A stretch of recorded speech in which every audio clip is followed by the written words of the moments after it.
Assalamualaikum warahmatullahi wabarakatuh. Perkenalkan, nama saya Sri Wulandari, NIM 20222125026. Di sini saya akan menjelaskan materi mengenai sistem keamanan operasi. Berikut penjelasannya.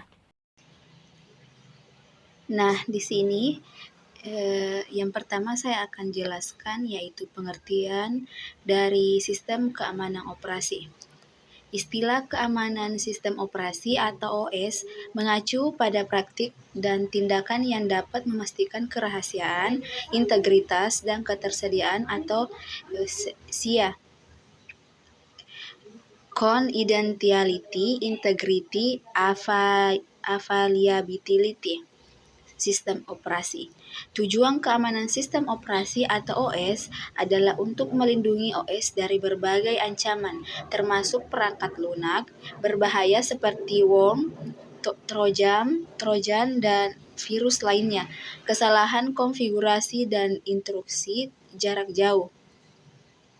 Keamanan sistem operasi biasanya melibatkan penerapan teknik kontrol yang dapat melindungi aset Anda dari modifikasi dan penghapusan atau pencurian yang tidak sah. Teknik yang paling umum digunakan untuk melindungi sistem operasi termasuk penggunaan perangkat lunak antivirus dan tindakan perlindungan endpoint lainnya, pembaruan patch OS secara reguler, firewall untuk memantau lalu lintas jaringan, dan penegakan akses aman melalui hak istimewa dan kontrol pengguna yang paling sedikit. Selanjutnya yaitu jenis ancaman keamanan sistem operasi. Pertama, adanya ancaman program, yaitu ancaman program terjadi ketika program pengguna menyebabkan proses ini melakukan operasi berbahaya. Contoh umum dari ancaman program adalah saat program diinstal di komputer, program tersebut dapat menyimpan dan mentransfer kredensial pengguna ke peretas. Ada berbagai ancaman program, beberapa di antaranya yaitu pertama, virus. Malware virus dapat mengadakan dirinya sendiri di sistem. Aplikasi virus sangat berbahaya dan dapat mengubah atau menghapus file pengguna serta merusak komputer. Oleh karena itu, virus adalah bagian dari kode yang diimplementasikan pada program sistem. Saat pengguna berinteraksi dengan program, virus tertanam di file dan program lain, berpotensi membuat sistem tidak dapat beroperasi. Kedua, Trojan Horse. Jenis aplikasi ini menangkap kredensial masuk pengguna, itu menyimpannya untuk mentransfernya ke pengguna jahat yang kemudian dapat masuk ke komputer dan mengakses sumber daya sistem. Ketiga, Trapdoor Trap. Door atau pintu jebakan adalah ketika sebuah program yang seharusnya berfungsi seperti yang diharapkan memiliki kelemahan keamanan dalam kodenya yang memungkinkannya melakukan tindakan ilegal tanpa sepengetahuan pengguna. Nah, ancaman yang kedua yaitu ancaman sistem. Digambarkan sebagai penyalahgunaan layanan sistem dan koneksi jaringan yang menyebabkan masalah pengguna. Ancaman ini dapat digunakan untuk memicu ancaman program di seluruh jaringan, yang dikenal sebagai serangan program. Ada berbagai macam ancaman sistem, beberapa di antaranya. Pertama, port scanning. Ini adalah metode di mana cracker menentukan kerentanan sistem untuk serangan. Ini adalah proses yang sepenuhnya otomatis yang mencakup menghubungkan ke port tertentu melalui TCP atau IP. Kedua, worm. Worm adalah proses yang dapat mencekik kinerja sistem dengan menghabiskan semua sumber daya sistem. Proses worm membuat beberapa klon masing-masing menggunakan sumber daya sistem dan mencegah semua proses lain mendapatkan sumber daya penting. Proses worm bahkan dapat menghentikan jaringan. Ketiga, denial of service. Serangan penolakan layanan biasanya mencegah menggunakan sistem secara sah. Misalnya, jika jaringan denial of service dijalankan terhadap pengaturan konten browser, pengguna mungkin tidak dapat mengakses internet. Selanjutnya, ancaman sistem keamanan operasi. Ancaman pertama yaitu ancaman malware.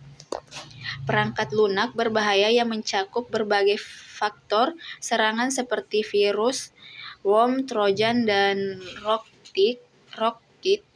Malware menjadi ancaman pertama dari keamanan sistem operasi. Cara kerja malware yaitu disuntikan ke dalam sistem tanpa persetujuan pemilik atau dengan menyamar sebagai perangkat lunak yang sah dengan tujuan mencuri, menghancurkan, atau merusak data atau membahayakan perangkat. Kedua, ancaman serangan denial of service atau DOS. Ancaman keamanan komputer yang kedua yaitu serangan DOS. Serangan denial of service yaitu dimaksudkan untuk menyumbat sistem dengan permintaan palsu sehingga kelebihan beban dan akhirnya berhenti melayani permintaan yang sah.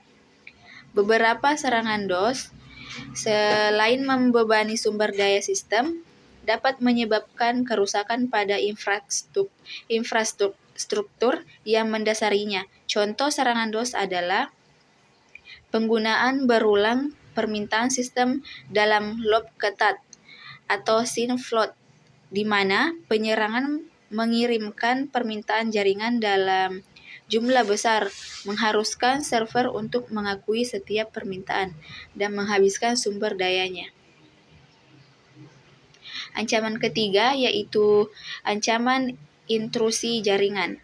Intrusi jaringan terjadi ketika seseorang mendapatkan akses ke sistem untuk penggunaan yang tidak benar. Ada beberapa jenis intrusi jaringan tergantung pada jenis penyusup. Ancaman keamanan komputer ketiga yaitu network intrusion.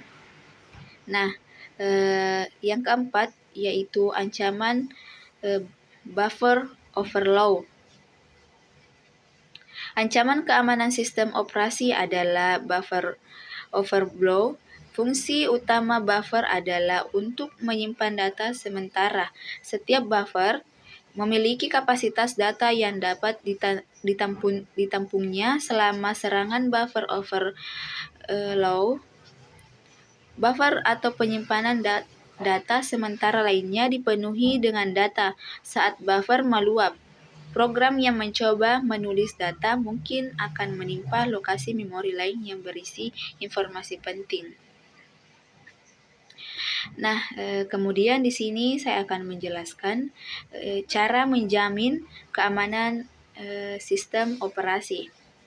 Pertama, autentikasi proses mengidentifikasi setiap pengguna sistem dan mengaitkan program yang dijalankan dengan pengguna tersebut dikenal sebagai autentikasi. Secara umum, sistem operasi mengidentifikasi dan mengautentikasi pengguna dalam 3 cara. Pertama, username atau password. Setiap pengguna memiliki nama pengguna dan kata sandi unik yang harus dimasukkan dengan benar sebelum mengakses sistem. Kedua, atribusi pengguna. Teknik ini biasanya mencakup verifikasi biometrik seperti sidik jari, pemindaian retina, dan lain-lain. Autentikasi ini didasarkan pada keunikan pengguna dan dibandingkan dengan sampel database yang sudah ada di sistem. Pengguna hanya dapat mengizinkan akses jika ada kecocokan. Ketiga, kartu pengguna dan kunci. Untuk masuk ke dalam sistem, Pengguna harus memasukkan kartu ke dalam slot kartu atau memasukkan kunci yang dihasilkan oleh pembuat kunci ke dalam opsi yang disediakan oleh sistem operasi. Nah, yang kedua, one time password atau OTP. Seiring dengan autentikasi standar, kata sandi satu kali memberikan lapisan keamanan ekstra. Kata sandi satu kali dapat diterapkan dalam beberapa cara. Pertama, kunci rahasia. Pengguna diberi perangkat keras yang dapat menghasilkan ID rahasia yang ditautkan ke ID pengguna. Sistem meminta ID rahasia tersebut yang harus dibuat setiap kali Anda masuk. Kedua, angka acak. Pengguna diberi kartu yang memiliki huruf dan angka tercetak di atasnya. Sistem meminta nomor yang sesuai dengan beberapa huruf yang dipilih secara acak. Ketiga, kata sandi jaringan. Beberapa aplikasi komersial mengeluarkan kata sandi atau satu kali ke alamat seluler atau email terdaftar yang harus dimasukkan sebelum masuk. Keempat, firewall. Firewall sangat penting untuk memantau semua lalu lintas masuk dan keluar. Ini memaksakan keamanan lokal, menentukan lalu lintas yang mungkin melewatinya. Firewall adalah cara yang efisien untuk melindungi sistem jaringan atau sistem lokal dari ancaman keamanan berbasis jaringan apapun. Kelima, keamanan fisik. Metode yang paling penting untuk menjaga sistem keamanan operasi adalah keamanan fisik.